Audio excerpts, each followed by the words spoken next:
Hello students. नमस्कार। कैसे हैं आप लोग? उम्मीद है बहुत अच्छे होंगे। स्टूडेंट्स, आप सभी जानते हैं कि हमारी पीएनएसटी एग्ज़ाम के लिए टॉप क्वेश्चन सीरीज जो है वो जारी है, ठीक, जिसे बहुत सारे बच्चे देख भी रहे हैं और हम उम्मीद करते हैं कि आप सारे बच्चों को सफलता मिले। इसी क्रम में आज हम लेकर के आए हैं बॉटनी का अगला यूनिट, जो कि है मेंडलवाद के ऊपर और लिंकेज अर्थात सहलग्नता के ऊपर, जिसमें ज्यादातर मेंडलवाद के क्वेश्चन को कवर किया गया है, लेकिन कुछ सहलग्नता के क्वेश्चन भी इसमें कवर किए गए हैं। तो उम्मीद करता हूं कि आप सभी को यह सीरीज पसंद आ रही होगी और उम्मीद ये भी करता हूं कि ज्यादा से ज्यादा क्वेश्चन यहां से आएंगे।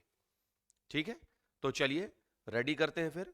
आज का जो यूनिट है वो बॉटनी का यूनिट है, जिसका नाम है मेंडलवाद। तो देखते हैं क्वेश्चन क्या है, कैसे हैं। ठीक, चलिए पहला क्वेश्चन उठाते हैं स्टूडेंट्स। पहला क्वेश्चन, पहले क्वेश्चन में सबसे पहले नंबर पर जो दिया गया है कि मटर के पौधे पर अपने आदर्श प्रयोग में मेंडल ने किस लक्षण का जो उपयोग है वो नहीं किया। ठीक, मेंडल ने जो अपना प्रयोग किया था, इस प्रयोग में उन्होंने इनमें से किस लक्षण का प्रयोग नहीं किया था? क्या फली की लंबाई, बीज का आकार, पुष्प की स्थिति या बीज का रंग? इनमें से किसका उपयोग उन्होंने नहीं किया था, यह अपने को बताना है। इनमें से किस लक्षण का उपयोग उन्होंने नहीं किया था, यह हमें बताना है स्टूडेंट्स। क्या विचार है आपका? बहुत ही सरल क्वेश्चन है। ठीक, इसका सही आंसर होगा, सभी बच्चे जानते हैं, और वो होगा बीज का रंग। 7 लक्षण मेंडल ने मटर के पौधों में चुने थे। ठीक, पुष्प का रंग, फली का आकार, फली का रंग, बीज का आकार, बीज पत्र का रंग। तो यहां बीज का रंग है, तो ये गलत दिया है। ठीक है, बाकी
हेलो, आने लगी बेटा आवाज? ठीक। तो यहां पर जैसा कि आपने देखा कि ये जो क्रॉस होगा ना बेटा, ये कौन सा क्रॉस कहलाएगा? तो याद रखिएगा, ये क्रॉस हमारे लिए होगा कौन सा? Test cross. ये क्रॉस हमारे लिए बनेगा बेटा कौन सा? टेस्ट क्रॉस बनेगा। ठीक है, चलो आगे की ओर चलते हैं।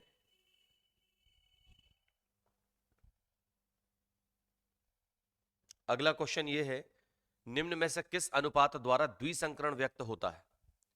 निम्न में से किस अनुपात द्वारा द्विसंकरण व्यक्त होता है? तो इतना सरल क्वेश्चन काश हमारे पेपर में आ जाए। ठीक है ना। द्विसंकरण क्रॉस मेंडल ने किया था गोल और पीले बीज और झुर्रीदार और हरे बीज को लेकर के, और इसका जो अनुपात है बेटा 9:3:3:3:1 था। राइट है। तो इस तरह से यहां पर ये राइट आंसर होगा। चलो आगे चलते हैं। अगला क्वेश्चन देखो जरा। किसान ने एक भुट्टे के बीजों से किसान ने एक भुट्टे के बीजों से और क्या किया? 200 पौधे तैयार किए। भुट्टे के बीजों से 200 पौधे तैयार किए। ठीक। इनमें से 140 लंबे मिले, 140 लंबे मिले। ठीक। और उसके बाद 40 बौने मिले। 140 लंबे मिले और 40 बौने मिले। ठीक। तो कौन सा, तो ऐसे इतने जो पौधे मिले हैं, इनका संभावित जीनोटाइप क्या होना चाहिए? इनका संभावित जीनोटाइप क्या होना चाहिए? क्या वो T, capital T small T, small T small T होना चाहिए, या कैपिटल टी और स्मॉल टी होना चाहिए? ठीक। या फिर T, capital T small T, या फिर वो होना चाहिए? क्या हो सकता है? अपना एक उत्तर चुन लीजिए। किसान ने एक भुट्टे के बीजों से 200 पौधे तैयार किए हैं। इनमें से 140 लंबे और 40 बौने पौधे थे। इनका संभावित जीनोटाइप क्या होगा?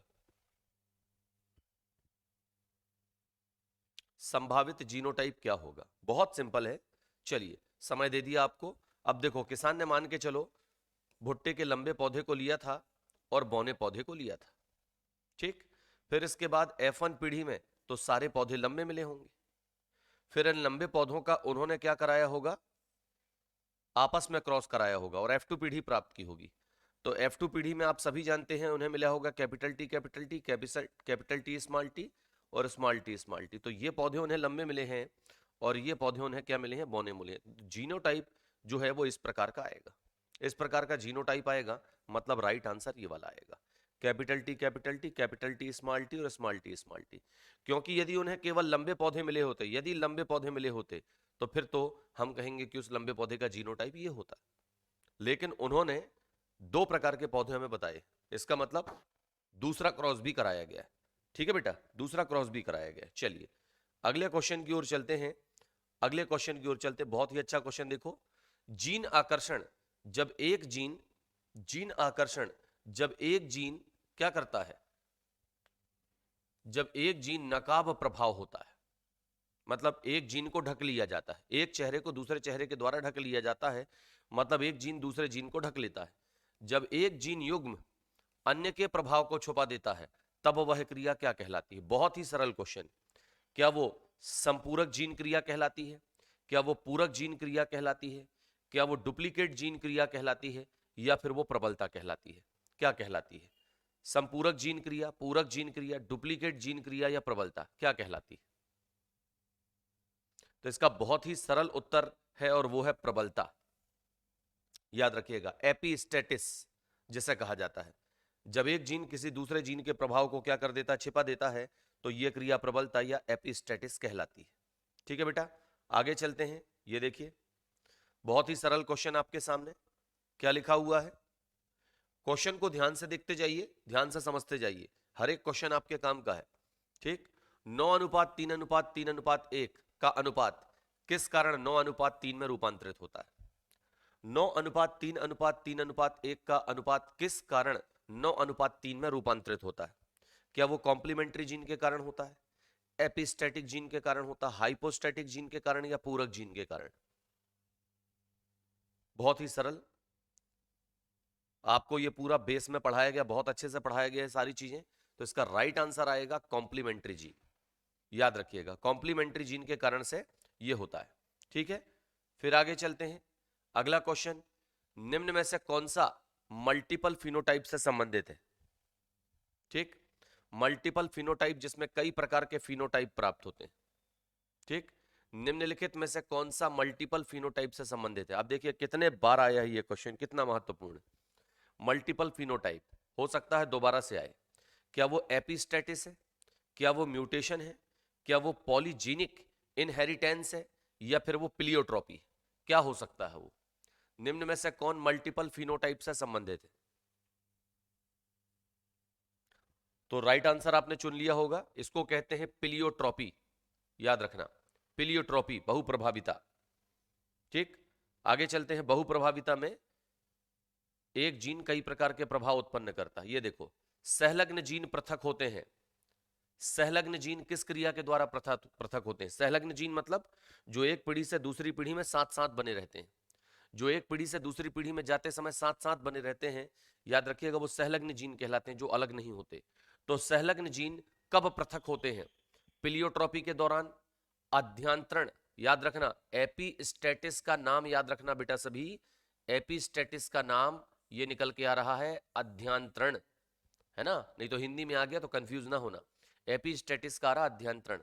तो सहलग्न जीन पृथक होते हैं किसके कारण से? प्लियोट्रॉपी के कारण, अध्यांतरण के कारण, निरंतर परिवर्तन के कारण, या विनिमय के कारण? सही उत्तर बहुत आसान है, सहलग्न जीन केवल एक ही घटना के कारण से पृथक होते हैं, और वो है जीन विनिमय, क्रॉसिंग ओवर। ठीक है, याद रखिएगा, जिसमें केवल विनिमय नाम दिया गया। ओके, आगे चलते हैं, अगला क्वेश्चन देखते हैं। क्या आ रहा है अगला क्वेश्चन आपके सामने? संलग्नता का सर्वप्रथम अवलोकन किस पौधे में किया गया था? संलग्नता का सर्वप्रथम अवलोकन किस पौधे में किया गया? तो बहुत ही सरल है इसमें, लेकिन फील्ड मटर में, मीठी मटर में, या ग्रास मटर में, घास मटर में, किस मटर में संलग्नता का सर्वप्रथम अध्ययन किया गया था? बहुत ही सरल उत्तर है, राइट आंसर है स्वीट पी अर्थात मीठी मटर में। ठीक है, चलिए, बहुत ही सरल क्वेश्चन है, और इसी टाइप के क्वेश्चन आपको बना के दिए जाएंगे। ये लीजिए, क्रॉसिंग ओवर की इकाई क्या है? क्रॉसिंग ओवर की इकाई क्या है? क्या सिस्ट्रॉन है, क्या म्यूटॉन है, क्या रेकॉन है, क्या कोई नहीं? क्रॉसिंग ओवर, क्रॉसिंग ओवर बहुत ही सरल। क्रॉसिंग ओवर की जो इकाई है वो रेकॉन है, रिकॉम्बिनेंट इकाई। ठीक है ना? रेकॉन जो होता है रिकॉम्बिनेशन, पुनर्संयोजन के दौरान बनती है ना? रेकॉन जो है वो पुनर्संयोजन मतलब रिकॉम्बिनेंट के दौरान बनती है, रिकॉम्बिनेशन के दौरान बनती है। तो हम कहेंगे रिकॉम्बिनेशन मतलब पुनर्संयोजन कब होता है? क्रॉसिंग ओवर में। तो क्रॉसिंग ओवर के बाद क्या बनती है? रेकॉन बनती है। ठीक है, चलिए आगे चलते हैं। अगला क्वेश्चन देखिए क्या लिखा है। पाइजम सटाइवम में संलग्न समूहों की संख्या कितनी होती है? बहुत सरल क्वेश्चन। पाइजम सटाइवम में संलग्न समूहों की संख्या कितनी होती है? 2 होती है, 5 होती है, 7 होती है, 9 होती है? संलग्न समूहों की संख्या कितनी होती है? तो बहुत ही सरल है, पाइजम सटाइवम में संलग्न समूहों की जो संख्या है वो होती है 7। ठीक, संलग्न समूह क्या कहलाते हैं? अगुणित गुणसूत्रों की संख्या। अगुणित गुणसूत्रों की संख्या क्या कहलाती है? तो हम कहेंगे संलग्न समूह कहलाती है, और अगुणित गुणसूत्रों की संख्या पाइजम सटाइवम में कितनी होती है? 7 होती है। चलिए आगे की ओर चलते हैं, अगला क्वेश्चन देखिए। पॉलीटीन क्रोमोसोम की सर्वप्रथम खोज किसने की? इतना सरल क्वेश्चन। पॉलीटीन गुणसूत्रों को सबसे पहले किसने देखा था, किसने खोजा था? पॉलीटीन गुणसूत्र की खोज सबसे पहले किसने की? क्या बेटेन बेटनेज्स्की नेजस्की बेटनेजस्की ने की थी, हीड्स एवं बोयर ने की थी, बालबियानी ने की थी, या स्टीवेंस और विल्सन ने की थी? बहुत ही सरल, सभी बच्चों को याद आ गया होगा। तो पॉलीटीन क्रोमोसोम या गुणसूत्र की खोज जो है वो सबसे पहले किसने की थी? बालबियानी ने की थी। ठीक है ना, 1881 में। कंफ्यूजन की कोई बात नहीं थी इसमें। चलिए आगे की ओर चलते हैं, देखिए क्या लिखा हुआ है। इसमें लिखा एक क्रोमोसोम जो सेंट्रोमेयर सिरे के समीप है, मतलब एक गुणसूत्र में सेंट्रोमेयर जो है एक किनारे पर है, इसकी एक भुजा बहुत छोटी और दूसरी भुजा जो है वो कैसी है? लंबी। तो ये क्या कहलाएगा? ठीक, एक किनारे के समीप है, याद रखना। यहां पर हमसे कहा गया सेंट्रोमेयर जो है वो एक सिरे के समीप है, जिसकी एक भुजा छोटी और दूसरी भुजा कैसी है? लंबी है। तो वो क्या कहलाएगा? तो बेटा वो कहलाएगा क्या? एक्रोसेंट्रिक। एक्रोसेंट्रिक कहलाएगा। एक्रोसेंट्रिक, मेटासेंट्रिक, सब मेटासेंट्रिक, टीलोसेंट्रिक। ठीक है, तो इसमें ये कहलाता क्या? एक्रोसेंट्रिक। ठीक, अगला क्वेश्चन ये देखिए, वो जीन जो केवल वाई क्रोमोसोम के विभेदन क्षेत्र में पाए जाते हैं, वो जीन जो केवल वाई गुणसूत्र के विभेदन क्षेत्र में पाए जाते हैं क्या कहलाते हैं? और अच्छा बोल सकते हैं जो केवल ऐसे जीन जो केवल वाई गुणसूत्र पर पाए जाते हैं क्या कहलाते हैं? म्यूटेंट कहलाते हैं, ऑटोसोमल कहलाते हैं, होलेंड्रिक कहलाते हैं, पूर्णतः लिंग सहलग्न कहलाते हैं। जल्दी से अपने उत्तर को चुनिएगा, क्या कहलाते हैं वो? जल्दी से चुनिएगा, क्या कहलाते हैं वो? बहुत ही सरल उत्तर है बेटा ये, और इसका आंसर है होलेंड्रिक जीन कहलाते हैं। होलेंड्रिक जीन, ठीक है, होलेंड्रिक जीन कहलाते हैं। चलिए, तो अब हम आगे चलते हैं। देखिए आगे क्या लिखा हुआ है, क्रोमोसोम को किससे अभिरंजित किया जाता है? क्रोमोसोम को किससे अभिरंजित किया जाता है, ये बताना है। क्रोमोसोम को किससे अभिरंजित किया जाता है? देखिए ध्यान से, क्या आयोडीन से अभिरंजित किया जाता है? क्या एनिलीन ब्लू से अभिरंजित किया जाता है? क्या सैफरेनिन से अभिरंजित किया जाता है? या एसीटोकार्मीन किससे अभिरंजित किया जाता है? यह विचार कीजिए। तो क्रोमोसोम को अभिरंजित करने के लिए किस पदार्थ का प्रयोग किया जाता है? किस पदार्थ का प्रयोग किया जाता है? राइट आंसर बहुत ही सरल है, और वो है एसीटोकार्मीन। याद रखिएगा, एसीटोकार्मीन। चलिए अगले क्वेश्चन की ओर चलते हैं। अगला क्वेश्चन देखिए आपके सामने क्या है, ये लीजिए। बीडल और टेटम द्वारा एक जीन एक एंजाइम परिकल्पना के लिए, बीडल और टेटम द्वारा एक जीन एक एंजाइम परिकल्पना के लिए किस जीव का प्रयोग किया गया था? क्या वो इकोलाई था, क्या वो नॉस्टाक था, क्या वो ड्रोसोफिला था, या न्यूरोस्पोरा था? किस जीन का प्रयोग यहां पर किया गया था? विचार कीजिए। सही उत्तर आपने चुन लिया होगा, इसमें था न्यूरोस्पोरा लाल कवक। याद रखिएगा, न्यूरोस्पोरा क्रासा नाम का जो कवक है, वो लाल कवक, वो प्रयोग किया गया था। ठीक है, अगला क्वेश्चन देखिए, एक जीन, फिर से वही आ गया, एक जीन एक एंजाइम सिद्धांत किसने दिया? तो ये तो पिछले क्वेश्चन का रिपीटेबल क्वेश्चन है, ठीक है ना, इसमें तो आपको डाउट ही नहीं होना चाहिए कि बीडल और टेटम ने दिया था, एवेरी और मैकार्थी ने दिया था, टीजो लेवान ने दिया था, फोर्ड या टीजो ने दिया था, किसने दिया था? तो नो डाउट इसको बीडल और टेटम ने दिया था। ठीक है, ये क्वेश्चन आपके लिए बहुत सरल था। अगले क्वेश्चन की ओर चलते हैं। अगला क्वेश्चन देखिए क्या कह रहा है। इस क्वेश्चन में आप गलती कर सकते हैं। इरिथ्रोब्लास्टिस भ्रूण की स्थिति केवल तब प्राप्त होती है जब, इरिथ्रोब्लास्टिस भ्रूण की स्थिति तब प्राप्त होती है जब, तो देखिए क्या लिखा है, पति RH प्लस हो, पत्नी RH माइनस, पति RH माइनस हो, पत्नी RH प्लस, माता RH प्लस हो, भ्रूण RH माइनस, और माता RH माइनस और भ्रूण RH प्लस। ठीक है ना, पहले प्रश्न पे जाइए। इरिथ्रोप्लास्टिस भ्रूण कह रहा है, ठीक है ना, पहले अच्छे से समझ लीजिए वो क्या कहना चाह रहा है। इरिथ्रोब्लास्टिस भ्रूण कहना चाह रहा है वो, है ना। तो इरिथ्रोब्लास्टिस भ्रूण की स्थिति जो है, याद रखिएगा, तब होती है, नंबर 1, जब पिता RH प्लस होता है और माता RH नेगेटिव, ये सही होना चाहिए। माता RH माइनस होती है, ये गलत है, ठीक ना। भ्रूण RH माइनस होता है, ये गलत है, ठीक। तो यहां पर, और माता RH माइनस भ्रूण RH प्लस, ये भी सही है, ठीक है। ये दो सही है, लेकिन दो में से केवल एक चुनना हो तो हम यहां पर भ्रूण को देखेंगे, भ्रूण नाम आया है तो भ्रूण को हम चुनेंगे, ठीक है। तो यहां पर माता RH माइनस और भ्रूण RH प्लस, तो हम इसको चुनेंगे, ये हमारा गलत हो जाएगा। एक्चुअल में ये भी सही है, लेकिन उसने यहां पर क्या कहा है, भ्रूण कहा है। इरिथ्रोब्लास्टिस भ्रूण की स्थिति क्या होगी, तो भ्रूण क्या होगा, पॉजिटिव, और माता क्या होगी, नेगेटिव। हमें ये चुनना पड़ेगा, ठीक है ना। पहला और चौथा दोनों सही थे, लेकिन किसी एक को चुनना होगा तो फिर हम चौथे का चुनाव करेंगे, ठीक है। फिर आगे चलते हैं,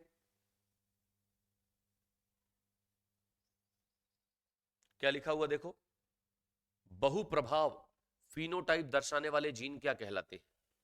बहुप्रभाव फिनोटाइप दर्शाने वाले जीन क्या कहलाते हैं? क्या वो पूरक जीन कहलाते हैं, क्या वो प्लियोट्रोपी जीन कहलाते हैं, सिस्ट्रॉन कहलाते हैं, या स्यूडो जीन्स कहलाते हैं? यह क्वेश्चन भी रिपीट हुआ है। बहुप्रभाव दर्शाने वाले जीन्स क्या कहलाते हैं? पूरक जीन, सिस्ट्रॉन, प्लियोट्रोपी जीन, या स्यूडो जीन, क्या कहलाते हैं वो? क्या विचार है बेटा आपका? तो बहुप्रभाव फिनोटाइप प्रभाव, है ना, ध्यान रखिएगा, बहुप्रभाव या फिनोटाइप प्रभाव दर्शाने वाले जो जीन हैं वो क्या कहलाते हैं? तो याद रखिएगा, वो प्लियोट्रॉपी जीन कहलाते हैं। क्या कहलाते हैं? प्लियोट्रॉपी जीन कहलाते हैं। ठीक, फिर आगे चलते हैं। अगला क्वेश्चन, ए बी रक्त समूह वाला व्यक्ति सर्वग्राही माना जाता है क्योंकि उसकी, बताइए, ए बी रक्त समूह वाला व्यक्ति सर्वग्राही माना जाता है क्योंकि उसकी, क्योंकि उसकी लाल रुधिर कोशिकाओं में कोई प्रतिजन नहीं पाया जाता। नहीं बेटा, ये गलत है। उसकी लाल रुधिर कोशिकाओं में कोई प्रतिजन नहीं पाया जाता, ये तो गलत है। प्लाज्मा में ए और बी दोनों प्रतिजन पाए जाते हैं, ये भी गलत है। प्लाज्मा में कभी भी प्रतिजन नहीं होता, याद रखना, प्लाज्मा में प्रतिजन नहीं पाए जाते। लाल रुधिर कोशिकाओं में ए और बी दोनों प्रतिजन होते हैं तथा प्लाज्मा में कोई प्रतिरक्षी नहीं होता, ये सही है। प्लाज्मा में ए और बी दोनों प्रतिरक्षी होते हैं, ये गलत है। ठीक है, तो याद रखना है, ए बी रक्त समूह प्रदर्शित करने वाला जो व्यक्ति है, ठीक ना, उसमें ए और बी दोनों प्रतिजन होते हैं लाल रुधिर कणिकाओं में, लेकिन प्लाज्मा में कोई भी प्रतिरक्षी नहीं पाया जाता। ठीक है, चलिए अगले क्वेश्चन की ओर चलते हैं। अगले क्वेश्चन का आंसर चुनिए। यदि RH प्लस मनुष्य और RH माइनस स्त्री दोनों एक दूसरे से विवाह करते हैं तो क्या होगा? पहला बच्चा मृत हो जाएगा, ठीक, प्रथम बच्चा जीवित रहेगा, कोई बच्चा पैदा नहीं होगा, उपरोक्त में से कोई नहीं। क्या स्थिति बनेगी आपको बताना है। क्या स्थिति बनेगी आपको बताना है। क्या पहला बच्चा जीवित रहेगा, पहला बच्चा मर जाएगा, कोई बच्चा पैदा नहीं होगा, या उपरोक्त में से कोई नहीं? इसमें भी कंफ्यूजन है आपको, तो मैं बता दूं, पहला बच्चा सामान्य स्थिति में रहेगा। पहला बच्चा सामान्य स्थिति में रहेगा। यदि पिता RH प्लस है और माता RH माइनस है, ठीक है ना, तो जो पहली संतान है बेटा, पहली संतान वो जीवित पैदा होगी, लेकिन दूसरी संतान जो है वो मृत पैदा होगी। पहली संतान सामान्य ही आएगी, याद रखिएगा, लेकिन दूसरी संतान जो है उसकी कैसी पैदा होगी? मृत पैदा होगी, याद रखिएगा। ठीक है, जिसे एरिथ्रोब्लास्टिस फीटलिस के नाम से जाना जाएगा। ठीक है, फिर आगे चलते हैं। माता एवं पिता में एक का रुधिर वर्ग ए और दूसरे का रुधिर वर्ग क्या है? बी, तो उसकी संतान का संभावित रुधिर वर्ग कौन सा होगा? तो उसका संभावित रुधिर वर्ग जो है वो कौन सा हो सकता है, हमसे ये पूछा गया है। ठीक, हमसे ये पूछा गया है। तो चलिए, बहुत सिंपल सी बात है, यदि माता और पिता में से एक का रुधिर वर्ग ए है और दूसरे का रुधिर वर्ग बी है, तो उसकी संतान का संभावित रुधिर वर्ग कौन सा होगा? तो मैं बता दूं कि उसके रुधिर वर्ग ए भी हो सकता है, बी भी हो सकता है, ए बी भी हो सकता है, और बेटा क्या हो सकता है? ओ भी हो सकता है। ठीक है, याद रखिएगा, केवल ए बी होगा ये गलत है, केवल ओ होगा ये गलत है, बी ओ होगा ये तो गलत ही है, इन्हीं चारों में से कोई एक होगा। क्यों होगा? मैं आपको बता दूं कि यदि पिता का ए मान रहे हैं तो उसको हम मानेंगे ए, ये वाला। यदि हम माता का बी मान रहे हैं तो हम बी मानेंगे ये वाला। ठीक है, और उसके बाद फिर इन दोनों से पहली स्थिति बन सकती है ये कि आई ए आई बी हो सकता है। ठीक, इसके अलावा ब्लड ग्रुप ए भी हो सकता है, आई ए आई ओ।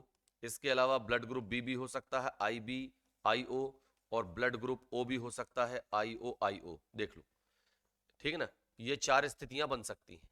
ये चार स्थितियां, यहां से आया ए, यहां से आया बी, यहां से आया ए, यहां से आया ओ, यहां से आया बी, यहां से आया ओ, दोनों जगह से आया ओ। तो इस तरह से यहां से बन जाएगा ए बी, यहां से बनेगा ए, यहां से बनेगा बी, और यहां से क्या बन जाएगा? ओ। ठीक है, तो चार प्रकार का ये बनेगा, तो राइट आंसर आएगा हमारा चौथा। ठीक है, अगले क्वेश्चन की ओर चलते हैं। यहां पर छांटिए गलत कौन सा है, गलत कौन सा है? तीन सही है, एक गलत है। XO प्रकार का लिंग निर्धारण टिड्डा, ABO रक्त समूहन सह प्रभाविता, मटर में मंड संश्लेषण बहुविकल्पिता, ठीक, और TH मॉर्गन सहलग्नता। ऑप्शन जल्दी से चुन लीजिए आप, ऑप्शन का चुनाव जल्दी से कर लीजिए। TH मॉर्गन सहलग्नता, मटर में मंड संश्लेषण, ABO रक्त समूहन, XO प्रकार लिंग निर्धारण, क्या सही होगा? चुनिए, क्या सही होगा, चूज कीजिए। तो बहुत ही सरल तो नहीं कह सकता, लेकिन अच्छा क्वेश्चन है। ठीक है, 2018 में पूछा गया, नीट 2018 में ये क्वेश्चन आया है। ठीक है, बहुत अच्छा क्वेश्चन है, आप इसको चूज कर सकते हैं। ये तो बिल्कुल सही है, TH मॉर्गन सहलग्नता। एबीओ रक्त समूहन सह प्रभाविता, ये भी सही है। ठीक। एक्सओ प्रकार का लिंग निर्धारण टिड्डे में पाया जाता है, ये भी सही है। ये गलत है। मटर में मंड संश्लेषण जो है ये बहुविकल्पिता का नहीं बल्कि बहुप्रभाविता का उदाहरण, ये गलत है। बहुप्रभाविता पिलियोट्रोपी का उदाहरण है, याद रखिएगा। बहुप्रभाविता का मतलब उदाहरण है, बहुविकल्पिता का नहीं है। ठीक है, इसीलिए ये गलत हो गया। चलिए अगले क्वेश्चन की ओर चलते हैं। अगला क्वेश्चन देखिए क्या है। इसमें दिया गया है एक शुद्ध लंबे, थोड़ा इसको छोटा कर लेते हैं। ये देखिए, एक शुद्ध लंबे उद्यान मटर पौधे का क्रॉस एक शुद्ध बौने उद्यान मटर के पौधे से कराया गया। ठीक है ना, मतलब लंबे पौधे का क्रॉस बौने पौधे से कराया गया। जब F1 पौधों को स्वपरागित किया गया तो जीनोटाइप का सही अनुपात क्या आएगा? जीनोटाइप का सही अनुपात क्या आएगा? या 1:2:1 आएगा, जिसमें लंबा समयुग्मजी 1, लंबा विषम युग्मजी 2, बौना 1, 1:2:1, लंबा विषम युग्मजी 1, लंबा समयुग्मजी 2, बौना 1, या फिर 3 लंबे 1 बौना, 3 बौना 1 लंबे। राइट आंसर का चुनाव कर लीजिए, बहुत ही सरल है। और आप देख सकते हैं ये क्वेश्चन नीट 2016 में आ चुका है। ठीक है ना, ऐसे क्वेश्चन हमारे पेपर में भी आ सकते हैं, बहुत ही सरल होंगे। क्या ख्याल है आपका? जल्दी से बताइए सही आंसर क्या होगा।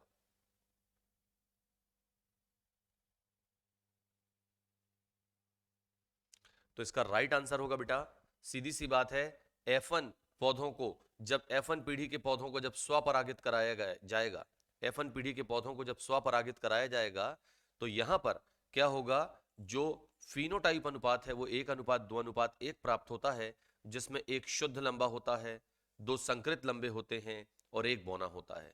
एक शुद्ध लंबा होता है, एक संकृत 2 संकृत लंबे होते हैं और एक क्या होता है, शुद्ध बौना होता है। तो राइट आंसर ये होगा, है ना। यहां पर यह क्यों गलत है? क्योंकि समयुग्मजी पीछे दिया है, विषम युग्मजी आगे। ये स्थिति तो बनती नहीं है। 3 लंबे 1 बौना ये कहना गलत होगा।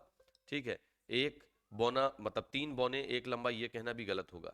ठीक है, ये भी सही है, ये भी सही है, 3 लंबे मिल रहे हैं, लेकिन इससे ज्यादा सही ये वाला है, इससे ज्यादा सही ये वाला। बच्चे इन्हीं दोनों में कंफ्यूज होंगे। ठीक है ना, कि सर 3:1 मिला था, तो सही बात है ना, 3 लंबे और 1 बौना मिला है, लेकिन उन 3 लंबों से इससे ज्यादा बेटर जो है वो ये आंसर होगा। एक शुद्ध लंबा मिला है, 2 संकृत लंबे मिले हैं, तो 2 और 1 3 ही हो रहे हैं, और एक क्या मिला है, बौना। ठीक, तो इन्होंने क्या कहा है? इन्होंने कहा है जीनोटाइप का सही अनुपात बताओ। जीनोटाइप कहा है इन्होंने, जीनोटाइप का सही अनुपात बताना है। तो 1:2:1। फिनोटाइप कहा होता तो अपन 3:1 कह सकते थे, 3 लंबे 1 बौना। ठीक है, चलिए देखते हैं अगला क्वेश्चन बचा है कि नहीं बचा आपके लिए। नहीं बचा है। तो इस तरह से हमारा ये टेस्ट समाप्त होता है। अब उम्मीद करते हैं ज्यादा से ज्यादा बच्चों के सही आंसर आए होंगे। ठीक है, और भी एक से एक क्वेश्चन है लेसनों में, कोई 25-30 क्वेश्चन है, लेसन खत्म नहीं होता, लेकिन हमारी एक तैयारी होती है कि किस टाइप के क्वेश्चन हमें पढ़ना चाहिए, किस टाइप के नहीं पढ़ना चाहिए। मेंडलवाद से भी एक क्वेश्चन हमारा जरूर आएगा, 1 या 2 क्वेश्चन भी आ सकते हैं, कभी कभी तो 4-4 क्वेश्चन आए हैं। तो यदि हम अच्छे से तैयारी कर लें तो फिर बहुत बेहतर होगा। अभी और भी टेस्ट आपके होने हैं। अगला टेस्ट आपका जूलॉजी का होगा, जूलॉजी के लिए आप रेडी रहिएगा। ठीक है, तो मिलते हैं शाम को नए टेस्ट के साथ। ओके बेटा, बाय बाय सभी को।